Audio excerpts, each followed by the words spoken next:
Almost forgot my Flash Pro. This is a video that I've been wanting to make for a pretty long time for you guys. I'm gonna go wash this thing because look, I took it out the other day.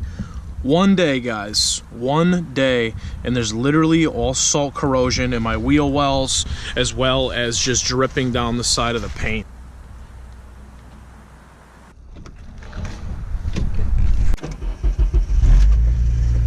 Today's question, is it worth it or not to tune a Honda Civic Si? My answer to that question is yes. I'm going to go through about 5 reasons why it is worth it to tune your Civic Si or a Civic Si in general. So I hope you guys enjoy. For those of you who are new to the channel, this is my 2007 Civic Si. I have slight bolt-ons and I went with an E-Tune, guys. So I'm on revision 3 right now, and I'm going through Steve over at E-Tunes right now, and he's hooking the car up. So first thing I need to do today is I have my new revision 3 installed on the Flash Pro here. Well, yeah, let's get our Flash Pro plugged in here. So let's turn the ignition to just the on button, click program, couple seconds.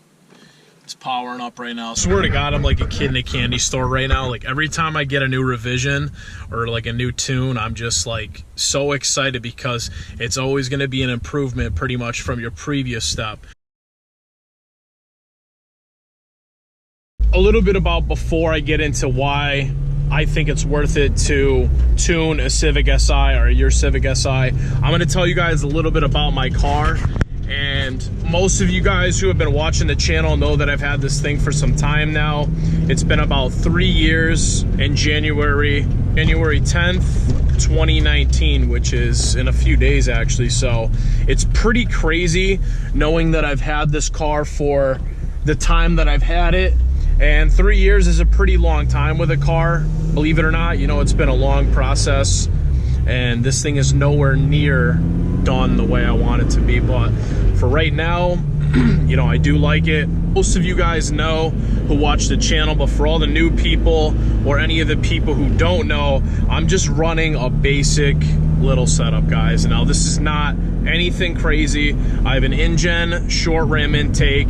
I have a Skunk 2 Alpha header that's catless, P2R throttle body spacer, Flash Pro, Boomba motor mounts, and Acuity shift bushings, base bushings, and then I have HFP suspension all around. Running an E-Tune took me about like 2 years, a little over 2 years to get a tune. If I could go back and do it again, and this is like no shade or anything, no shade towards like my tune or anything, but I would love to have went dyno tune. It was just the money issue, guys. Like, money for me is always tight because I'm always on a budget, or I'm always trying to put money into this thing or traveling or whatever. So with what I have saved up, but money was an issue with the dyno tune, so that's why I didn't go dyno tune and I went budget friendly way with E-Tune. First benefit of having a tune for your Honda Civic Si would be a potential increase in MPGs. I haven't calculated it yet, but I am definitely getting better MPGs than stock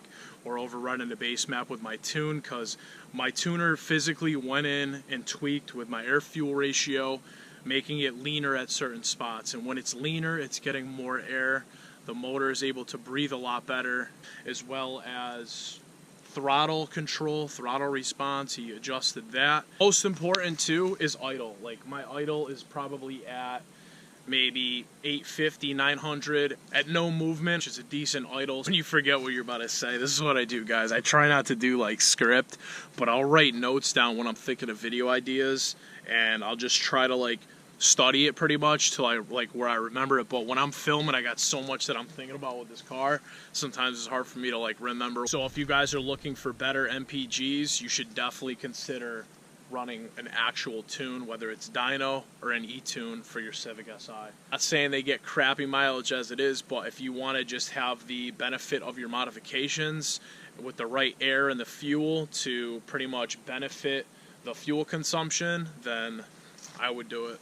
Alright, it's getting freaking cold, man. I gotta get back in the whip, guys. I'm about to film the rest of the video in the car. Next topic, really no order on how I went with these. I just kind of like jotted them down and I'm going off of what I remember. So number 2, main reason why you should get a tune is because no matter what modifications you have, even if your car is stock, tune is just going to benefit your car all in all, like in the long run. So say if I have an intake or whatever and I'm running it with no tune, like how do I know if that car is actually gaining any performance from it aside from sound? You know, like trust me, I do know that intakes increase throttle response and add a little bit of torque, but like to get the proper power out of that in an exhaust or a header, it needs to be tuned, because your ECU can only do so much. Your stock ECU can only compensate for so much fuel or so much added air, whereas a tune, you can specifically go in and you can pretty much tweak everything you can possibly think of with Flash Pro. I've heard horror stories of people running like a huge intake with like big piping and mainly a cold air intake, and they've just told me their car runs like crap, guys. It like bogs out, it eats fuel, it runs too lean, it runs too rich. That's because like your car's ECU can't really compensate for that specific modification. A lot of people run 3-inch exhausts. You know, you run a 3-inch exhaust without a tune, without a proper tune on one of these cars, I've heard they run rich, I've heard they eat fuel, and just numerous other things. So if you're gonna do the mod life, even if you're not, you should definitely get a tune, because it's gonna benefit your car. And if I had realized how smooth my car runs with a tune and how it feels, I would have bought a tune. It would have been one of my first purchases, put it that way. So moving on to number 3. I apologize, guys, if it's dark. I really hope you can see me right now, because I hope these LEDs are doing something other than glare. But it is getting really dark right now, so I'm trying to bang out as much as I can for you guys. Number 3 stems with pretty much your modifications in a way, but a tune overall, and a lot of people are like, oh, well, how is a tune going to affect my car? How's the tune gonna feel? How does it feel? All this other stuff. One thing I can tell you from running a tune, it's gonna increase and enhance just the full car's like drivability.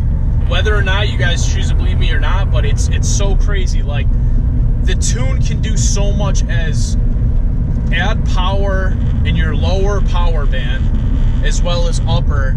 And I'm not even kidding, like I feel like my car tune has way smoother shifts, like transitions through gears, everything. The whole drivability has changed. I have to say my favorite feature though of like the drivability from the tune is the lowered VTEC engagements.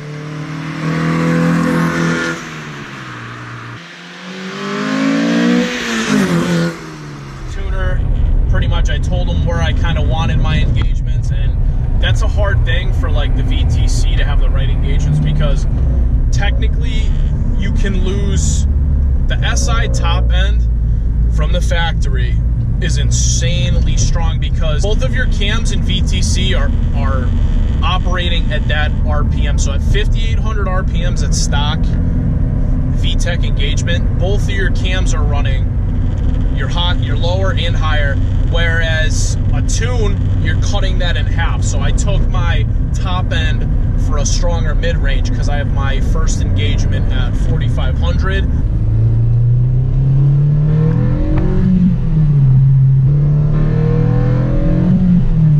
Other thing that I love about the drivability, there's multiple things, guys. The tune enhances the throttle response, and what that is when you shift, you can barely put your foot on the gas and the response is always going to be right there for you. It's hard to explain, but there's no like rev hang. If you mash the throttle, if you mash the gas, like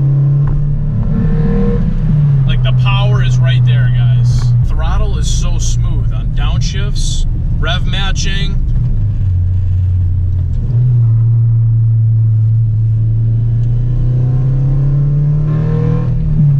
Smooth throttle response leads into another benefit in the drivability of the car with the tune. Smoother throttle response equals smoother transitions, smoother rev matching, which means racing, guys. If you guys are into racing and stuff, you want to get your car tuned for all kinds of numerous reasons, but rev matching and throttle are definitely an important thing when it comes down to racing your SI. Launch control, guys. Drivability, launch control, you gotta have it. So right now mine's set at 25. We'll do 3K.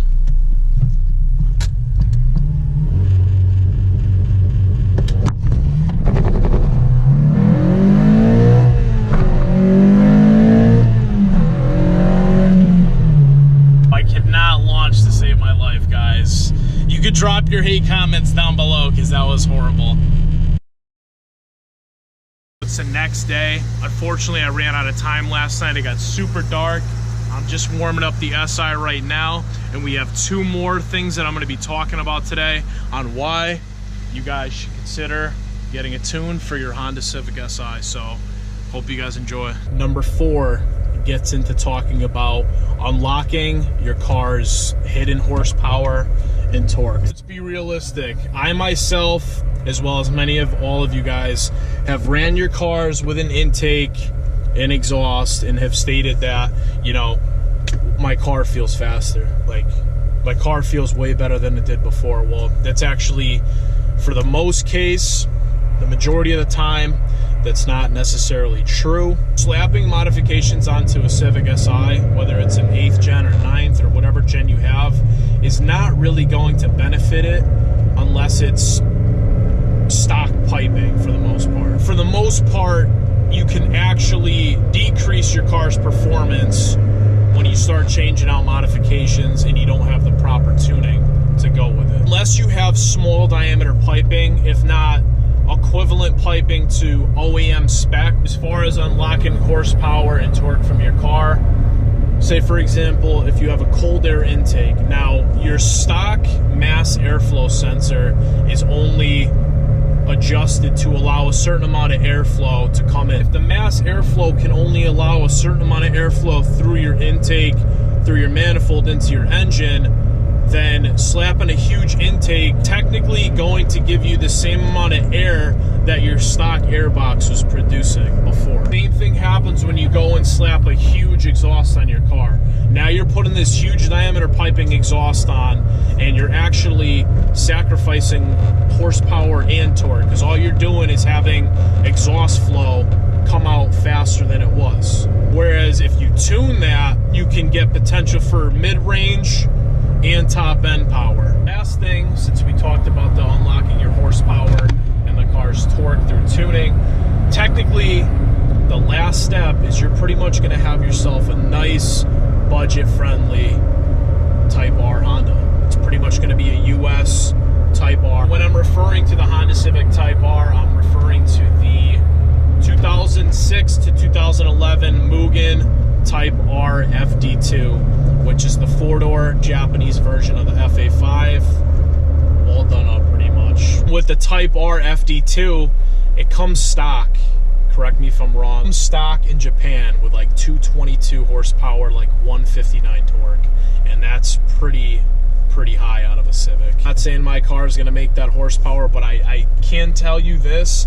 I've done a lot of research and I've looked at a lot of forums, dyno charts, and these cars with the proper intake, which is probably going to be a cold air, the proper header, and a proper exhaust, are going to be eligible to reach at least 220 easily, if not exceed 220 horsepower. I know it was nothing crazy. I know the points were nothing crazy, but they are pretty much my bit of broad facts that I've gained throughout my whole experience with my car, with my build, the base maps, the tunes that I'm running and everything, and I wanted to share that with you guys. So at the end of the day, yes, there might be people that disagree with me in terms of like the reliability factor. At the end of the day, my opinion, and most of you guys will agree with me, that tuning a Honda Civic Si or your Honda Civic Si is well worth the money, guys. So drop your comments down below, guys. Do you think it's worth it to tune your Civic Si? What are some of your experiences with the tuning process? Have they been positive? Have they been negative? Certain parts you guys recommend to achieve a decent horsepower goal? Definitely give me a like, guys, if you like the video. Drop all your comments down below. Any questions, if you want to see another video like this, what you prefer. And subscribe for some more content, guys. I have a lot more coming for the build. I have suspension stuff planned. I want to do wheels eventually. I got to do brakes, possibly picking up a TSX motor, 2.4 liter K series. So it's going to be a pretty sweet little journey, guys. If you're new, definitely consider subscribing. So I will see all of you in the next video.